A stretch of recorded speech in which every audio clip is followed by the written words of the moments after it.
Welcome to the new Pentagon press briefing room. In line with the Secretary's vision to make this the most transparent Department of Defense in history, I gave you my personal commitment to make these briefings more routine. So today is the first of many, and considering the significant U.S. military operations as directed by the President this weekend, now seemed as appropriate time as any to fulfill that obligation to all of you.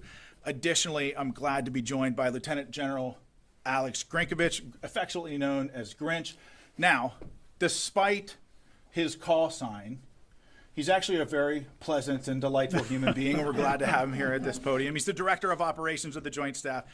He's going to be able to provide a much richer context in the ongoing series of U.S. military operations against the Iranian-backed Houthi terrorists in Yemen. So thank you for joining me, General. Thank you, sir. As many of you all know, we had an election back in November, and as a result of that election, an overwhelming mandate from the American people, there's a new president in the White House, and that, of course, is our president, President Donald Trump, who has immediately gotten to work on his America First agenda for the Department of Defense. Among those are four top-line points that I think are very important for those in this room to understand. Those are protecting the U.S. homeland, deterring China, and maintaining the ability to strike America's enemies anywhere in the world, and then also asking our allies to do more. We all know that this is a tall task, to be sure. So President Trump knew we needed a certain type of leader to bring the department into the 21st century, and he found that leader in now Secretary Pete Hegseth. So in less than 2 months, Secretary Hegseth has taken monumental steps to return the Department of Defense to its core mission, which is warfighting, lethality, meritocracy. In a very, very short amount of time, Secretary Hegseth has restored the warrior ethos. He's declared DEI dead at the DoD. He's made the sovereignty of our borders a matter of national security. And we are refocused on training, fitness, and high standards across the board here in the Department of Defense. So before we get into our updates today, I just wanted to take this opportunity to say that this Department of Defense is committed to achieving our mission of maintaining the greatest fighting force the world has ever known, and returning the Department of Defense back to the American warfighter and making it more transparent to the American taxpayer. So starting out, as I'm sure you've all seen over the weekend, U.S. Central Command Forces initiated a series of operations consisting of precision strikes against Iran-backed Houthi targets across Yemen to restore freedom of navigation and reestablish American deterrence. For years, the Houthis have targeted U.S. military ships and aircraft. They've hit commercial ships as well, including U.S. flagged vessels, and they threaten our personnel overseas.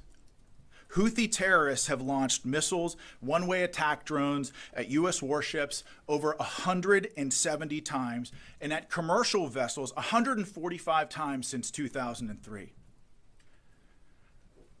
I know what it's like to be in a situation when you're under fire by the enemy, your life is at risk, the life of your friends and your battle buddies is at risk, and you're prohibited from returning fire. That's a hellish situation that I wouldn't wish on my worst adversary. It's a tough position that we put America's sons and daughters in.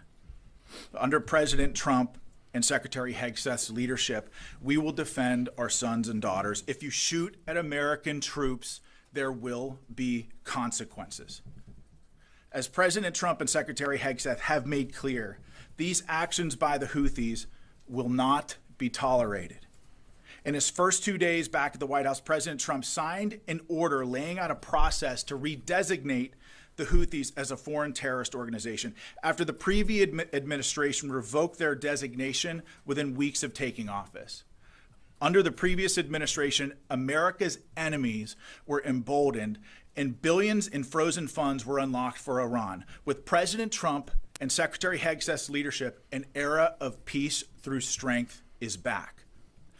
We will use overwhelming lethal force until we have achieved our objective. With that said, and this is a very important point, this is also not an endless offensive.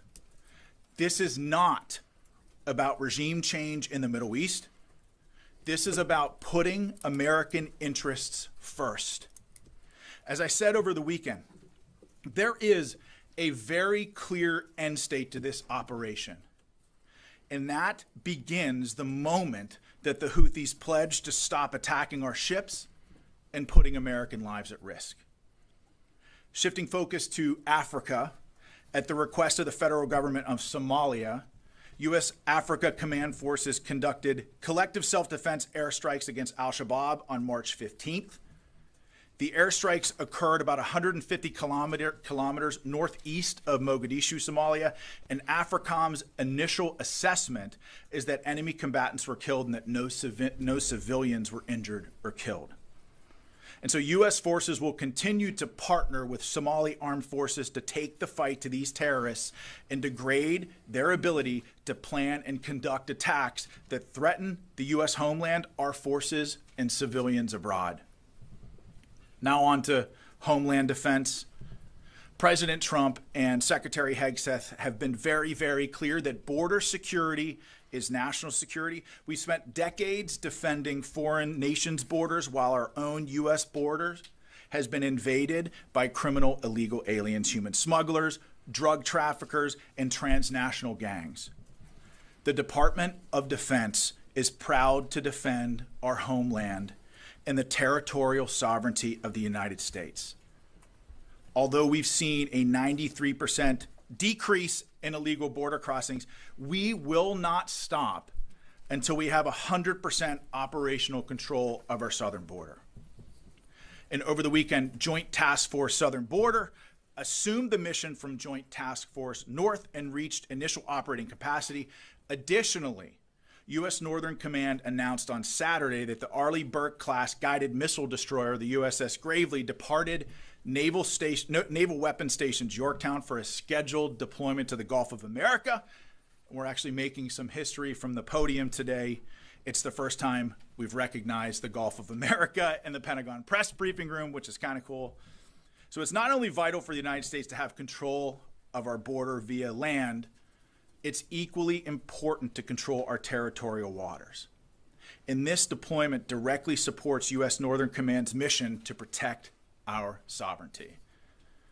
And lastly, Secretary Hegseth spoke with Qatari Minister of State for Defense Affairs, His Excellency Sheikh Saud Al Thani, to discuss operations to eliminate the Houthi threat to American commerce and restore American freedom of navigation. The Secretary acknowledged Qatar's strong partnership in addressing shared security challenges across the region, including Syria and the Red Sea. And with that, I'll turn it over to my counterpart, Grinch, for some more opening comments on CENTCOM strikes. General, the floor is yours. Thank you, sir. Ladies and gentlemen, thanks for the opportunity to provide you a brief operational update on our operations against the Houthis. On Saturday, the 15th of March, shortly after 1 p.m. Eastern Time, at the direction of the President, U.S. Central Command began precision strike operations against the Houthis to restore freedom of navigation and American deterrence. The initial wave of strikes hit over 30 targets at multiple locations, degrading a variety of Houthi capabilities. These included terrorist training sites, unmanned aerial vehicle infrastructure, weapons manufacturing capabilities, and weapons storage facilities. It also included a number of command and control centers, including a terrorist compound where we know several senior Houthi unmanned aerial vehicle experts were located. On Sunday, strike operations continued against additional headquarters locations, weapons storage facilities, as well as detection capabilities that have been used to threaten maritime shipping in the past. Today, the operation continues, and it will continue in the coming days until we achieve the President's objectives. Thanks, and I look forward to your questions.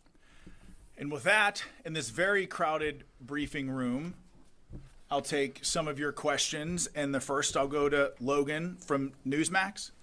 Sean, thank you for taking my question. This really is for both of you. A question about the Bashat. That's Iran's spy ship that has been directing the Houthis throughout this conflict. Is it still operating in support of the Houthis? If so, do you know where it is? General turn it over to you to address that. Sure. We know that the Iranians have provided a variety of assistance to the Houthis over the years, including some suspected intelligence. We do know that some had previously come from the Bashad. The Bashad is not currently being used for those operations, but we do know that other vessels are contemplated for those sorts of operations, so we're watching very closely to see if they return to the AO. I would also say that, when you look at how the previous administration conducted business with Iran, they really empowered Iran to fund and export terror all around the world, whether it's with Hezbollah, Hamas, specifically with the Houthis. I mean, it's very clear. I think President Trump has made it very clear that he's put Iran on notice. I mean, I'm sure that you saw his tweet today that essentially saying, and I'm paraphrasing, that any shot fired at U.S. forces by the Houthis would be considered a shot from Iran. And this is the president showcasing leadership from the Oval Office. And frankly, bringing moral clarity back to the United States of America. We know who the enemies of this country are and the enemies of a free world are. And President Trump has put them on notice, as you saw with Iran this morning. But okay. Gabby. Thank you for taking my question. I wanted to run back to TDA and MS-13 deportations to El Salvador's Terrorism Confinement Center. Do we anticipate to renew that partnership as it will conclude after 1 year? If yes, what does that look like from a cost perspective? And how is Guantanamo Bay factored into dealing with criminal aliens and terrorists, considering this new Pentagon is more focused on securing the border? Well, that's a great question. So I think part of your question about El Salvador should be referred to the State Department. But I'll say that the Department of Defense is proud to defend our homeland and our sovereignty in helping to deport transnational criminal organizations like Tren de Agua. We're proud to support that mission. I don't know, General, do you have anything to offer about Guantanamo Bay and our force posture there? Sure. I just had a couple of things for you, Gabby. We do continue to have a substantial presence at Guantanamo Bay to ensure that we're ready to receive any illegal aliens that the Department of Homeland Security would like to send there. We're monitoring their requirements closely, and we're in daily contact with them to make sure that we can meet them to the best of our ability. Tom? Sean, if the Iranian ships are operational, start helping the Houthis, will they be targeted? And for the general, any sense of number of military casualties so far and any civilian casualties in Yemen? Well, that's a great question, General. If you'll permit me to answer. Sure, go ahead. So I think that I certainly don't want to get out in front of the Commander-in-Chief and the Secretary as it pertains to clearance of strikes and who will be targeted. But I think the President's made very clear that all options are on the table. Yeah, Tom, just on your question of casualties, military casualties, we have some initial estimates. I hesitate to say what they are because they're very much estimates at this point, but I think in terms of dozens might be a safe overall characterization. Dozens of military? Yeah, dozens of military casualties so far, but I really can't characterize it much better than that at this point. We'll learn more as we go. On the civilian casualty side, no indications of any civilian casualties. We, of course, have seen some of the accusations by the Houthis.